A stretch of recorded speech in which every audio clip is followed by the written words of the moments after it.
মাইক্রোফোনটা একটু দিও। মাইক্রোফোনটা দাও, মাইক্রোফোনটা দাও। আছে, চালু আছে।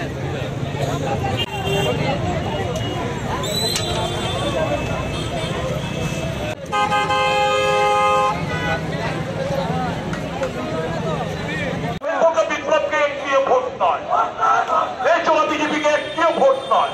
মূল্যবান ভোট বিজেপিকে পরাস্ত করতে প্রদান করুন। বিজেপি এই দেশের ভবিষ্যৎকে অন্ধকারের দিকে নিয়ে গেছে। বিজেপি নির্বাচন ভারতবর্ষকে রক্ষা করার নির্বাচন। এবারের নির্বাচন কেন্দ্র থেকে ভারতবর্ষের স্বাধীনোত্তর যুগে সবচেয়ে জঘন্য সরকার মোদী সরকারকে হটানোর সংগ্রাম। লোকসভা নির্বাচন প্রশ্নে ত্রিপুরাতে আমরা দুটি নির্বাচনে অংশ নিতে যাচ্ছি, লোকসভা এবং রাজ্য বিধানসভার অন্তর্গত 7 রামনগর বিধানসভা কেন্দ্রের উপনির্বাচন। এই দুটি নির্বাচনে আমি বামফ্রন্ট তথা ইন্ডিয়া মঞ্চের সমর্থিত সিপিআইএম প্রার্থী হিসেবে প্রতিদ্বন্দ্বিতা করছি। 7 রামনগর বিধানসভা কেন্দ্রে আমার নাম রতন দাস। আর পশ্চিম ত্রিপুরা লোকসভা কেন্দ্রে প্রতিদ্বন্দ্বিতা করছেন জাতীয় কংগ্রেসের প্রার্থী ইন্ডিয়া মঞ্চের দ্বারা সমর্থিত আশিস কুমার সাহা। তিনি আমার পাশেই রয়েছেন। আমরা দুজনে সবাইকে আপনাদের মাধ্যমে নমস্কার জানাই। আমি 7 রামনগর বিধানসভার উপনির্বাচনে প্রতিদ্বন্দ্বিতা করতে গিয়ে যে কথাটা বলছি সেটা হচ্ছে, এই বিধানসভা কেন্দ্র থেকে আমি আগে নির্বাচিত হয়েছিলাম। বলা যেতে পারে আমি আবারও জনগণের সামনে আমাকে সুযোগ করে দিয়েছেন ইন্ডিয়া মঞ্চ এবং আমার পার্টি এবং বামফ্রন্ট ভোট চাইবার। গিয়ে যেটা বলছি সেটা হচ্ছে, যে কাজ বামফ্রন্টের সময় আমরা করে গেছিলাম সেই কাজ এর অতিরিক্ত এই সরকার গত 6 বছরে একটি কাজও করেনি। এমন কিছু প্রজেক্ট ছিল যে প্রজেক্টগুলো বামফ্রন্ট সরকার শুরু করেছিল, সেই প্রজেক্টগুলো পর্যন্ত 6 বছরে শেষ করতে পারেনি। এই হচ্ছে প্রথম কথা। এই দাবি বিধানসভাতে তুলব।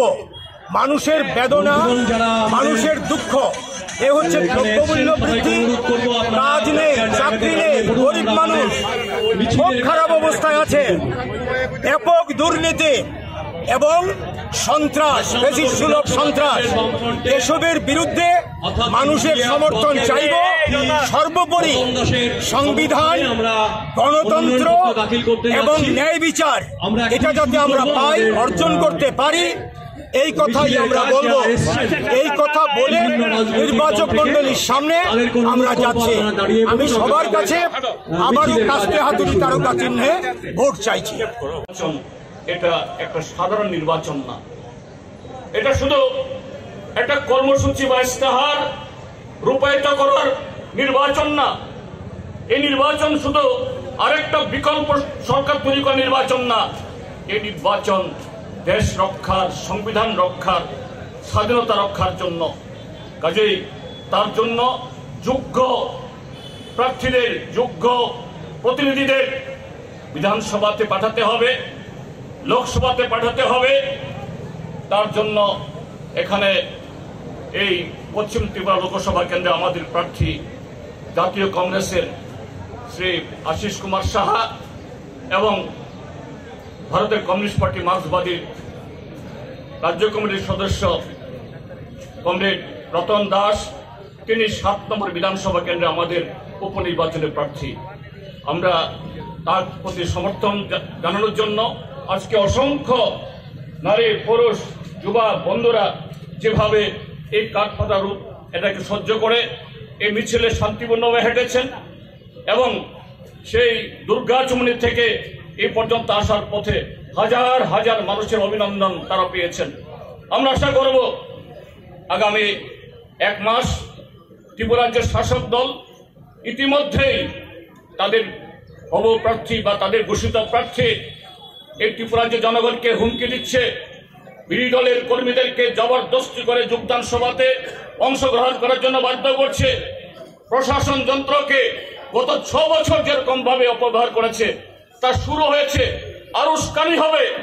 কিন্তু সেই জায়গায় ত্রিপুরার সমস্ত গণতান্ত্রিক মানুষ যদি ঐক্যবদ্ধ হয়ে উঠে দাঁড়ায়, দুটি কেন্দ্রে এখানে আজকে ভারতীয় জনতা পার্টি, তারা শুধু ভারতীয় জনতা পার্টি না, এই রাজ্যের মধ্যে যারা বিভাজনকারী, যারা রাজ্যকে ভাগ করতে চায়, এ রাজ্যের আমাদের যে বহু শরণার্থী কাল থেকে যে সম্প্রীতি বাতাবরণ তাকে ধ্বংস করতে চায়, সেই শক্তির হাত ধরে এখানে তারা দুটি কেন্দ্রে প্রার্থী দিয়েছেন। তাদের সমূলে উৎপাদিত করে গণতন্ত্রের পতাকাকে উদ্দিন করার জন্য আমরা আপনাদের সকলকে আহ্বান জানাচ্ছি। এবং আপনারা আগামী দিন 1 মাস ব্যাপী রাস্তায় নেমে ঘরে ঘরে প্রতিটি ভোটারদের কাছে গিয়ে ইন্ডিয়া ব্লক তথা জাতীয় কংগ্রেস এবং ভারতের কমিউনিস্ট পার্টি মার্ক্সবাদী যে আহ্বান, এই নির্বাচনের যে গুরুত্বপূর্ণ আহ্বান, এটাকে সাকার করার জন্য সকলেই পথে নামবেন, সেই প্রতিজ্ঞা নেবেন। এই আবেদন জানিয়ে আমি আবারও আপনাদের সকলকে নমস্কার, অভিনন্দন, শুভেচ্ছা, আদাব। ইন্ডিয়া ব্লকের যে চ্যাপ্টার এখানে গঠিত হয়েছে, গত 20 তারিখ এই দলে আছেন ভারতের কমিউনিস্ট পার্টি মার্ক্সবাদী, এই গ্রুপে ভারতীয় জাতীয় কংগ্রেস, ভারতের communist party, revolutionary socialist party, all India forward bloc, CPIM, CPI Marxist Leninist, Tripura people's party এবং গণমঞ্চ, এই 8টি রাজনৈতিক দল এবং সংগঠন। আজকে এই সবকটি দলের নেতৃত্ব আমাদের এই মিছিলে আছেন, তাদের সমর্থকরা আছেন। আমি তাদের সকলকে শুভেচ্ছা অভিনন্দন জানাচ্ছি। এখন আমি আলোচনা করার জন্য